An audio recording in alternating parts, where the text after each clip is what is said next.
ইয়াবা নিয়ে ধরা গেছে। ধরা খাওয়ার পরে আজকে আমাদের মাঝে উপস্থিত রয়েছে আরাজা থানা বিএনপির সাংগঠনিক সম্পাদক আজারুল ইসলাম লাবলু ভাই। আরাজা থানা এই ইয়াবা রবিনের সাথের কুলাঙ্গার এই নেতা মিডিয়ার সামনে বক্তব্য দিয়েছেন মামুন্দিনার স্বেচ্ছাসেবক দলের সদস্য, কিন্তু আসলে এই লোক কোন সদস্য নয় আমাদের কমিটির। এই সম্পর্ক আমাদের কমিটি 4-5 বছর হওয়ার পরে একদিন কোন প্রোগ্রামে আমরা আমাদের সাথে পাই নাই। তাহলে এই কিভাবে আমাদের কমিটির সদস্য এই নিজেকে বাঁচানোর জন্য এই বিএনপির স্বেচ্ছাসেবক দলের সদস্য দাবি করে? তো আপনারা সবাই এদিকটা খেয়াল রাখবেন। আজাদ ভাইয়ের রাজনীতি কোনো সন্ত্রাস, কোনো চাঁদাবাজ, কোনো মাদক ব্যবসায়ীদের নিয়ে নেওয়া। তো আমরা এগুলো আজাদ ভাই পছন্দ করে না, আমরা এগুলো পছন্দ করি না। যাই হোক, আমার বক্তব্য আমি বেশি বড় করবো না। আসসালামু আলাইকুম। সন্ত্রাস, এইটা আমার সহযোদ্ধা রিপন যে কথা বললো, ইয়াবা ব্যবসায়ী বিএনপির নাম দিকে বিক্রি করতে চায়, জননেতা নজরুল ইসলাম আজাদের নামকে কলুষিত করতে চায় এইসব সন্ত্রাস, এইসব মাদক ব্যবসায়ী। এরা কখনো কোনো সংগঠনের হয় না, কোনো দলের হয় না।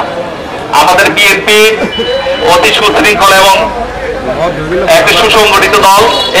এই দলে কোনো সন্ত্রাসের জায়গা নাই, কোনো মাদক ব্যবসায়ীর জায়গা নাই। এরা নাম ব্যবহার করে যারা, তাদেরকে সাথে সাথে ধরে আইনের হাতে দিবেন। এটা আপনারা এলাকাবাসী আপনারা জানবেন, চিনে রাখবেন। এই ধরনের লোক বিএনপির নাম ব্যবহার করে তাদেরকে পিঠ বাঁধাতে চায়। এইসব লোকের কোন স্থান এই বিএনপিতে নেই। তারা সবসময় মাদক ব্যবসায়ী, তারা যে কোনো না কোনো সংগঠনের নাম ব্যবহার করতে চায়, করে তারা সুবিধা নিতে চায়। এগুলো থেকে সবাই খেয়াল রাখবেন। আর সংযমের মাস, সবাই দোয়া করবেন আমরা সবাই যেন সংযম নিয়ে চলতে পারি। এবং নজরুল ইসলাম আজাদ সাহেব, যিনি বিগত আমলে এই রাজপথে কত ত্যাগ স্বীকার করেছেন, এটা আপনারা সবাই অবগত আছেন। আমরা এখন মিডিয়াতে যেভাবে দেখতেছি, অনুপ্রবেশকারী বিএনপিতে ঢুকে বিএনপিকে তছনছ করার চেষ্টা করতেছে। আরেকদিকে এই 5 তারিখের আগে যারা বৈষম্য বিরোধী ছাত্র আন্দোলনের সাথে জড়িত, তারাও একটা দল গঠন করার পাচারা করতেছে এবং করছে। আমি জানি না তারা কোন উদ্দেশ্যে এই দল গঠন করার পাচারা করছে। আমি মনে করি অনেকে এখানে আছে আওয়ামী লীগের সাথে আঘাত করা, তারা হয়তো এমনও হইতে পারে তারা আওয়ামী লীগের সাথে আঘাত করে তারা দল গঠন করছে এই বৈষম্য বিরোধী ছাত্র আন্দোলনের সাথে যোগসাজশ করে।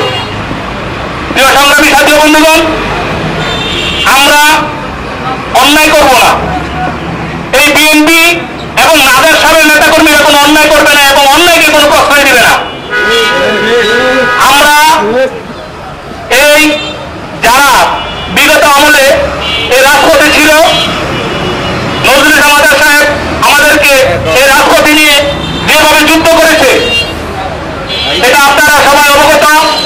ওনার বাড়িতে কয়েকবার হামলা হয়েছে, ওনার গাড়িতে হামলা হয়েছে, রাজপথে অনেক রক্ত ঝরেছে।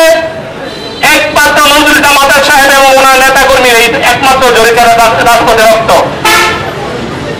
এমন কোন নেতা নাই বুকে হাত দিয়ে বলতে পারে যারা বিগত আমলে এই দুঃশাসক আওয়ামী লীগের আমলে কোন রাজপথে ছিল কিনা, এমন কোন নেতা নজরুল ইসলাম আজাদ ব্যতীত কেউ বলতে পারবে না। আমরা যারা নজরুল ইসলাম আজাদ সাহেবের নেতৃত্বে আজকে রাজপথে আছি, তারা নিজে নিজে একে অপরকে ভালোবেসে আমরা দলকে পরিচালিত করব। ভেদাভেদ ভুলে যাব। ভেদাভেদ রেখে কোনো কাজ সাকসেসফুল হওয়া যায় না। আসলে শাহাদাত বলে গেছে রমজানের মাস, এখানে বেশি কিছু বলার নেই। শুধু একটাই কথা বলবো, আমার নেতা নজরুল ইসলাম আজাদ সাহেব এই দলে কাউকে সন্ত্রাস, চাঁদাবাজ ইয়াবা ব্যবসায়ী কাউকে ঠাঁই দেয়নি এবং দিবেও না। আমরা আপনাদের নিয়ে যত মাদক ব্যবসা হোক, সন্ত্রাস হোক, এগুলো প্রতিবাদ করব, প্রতিরোধ করব। আমরা কাউকে এই দলে ঠাঁই দিব না।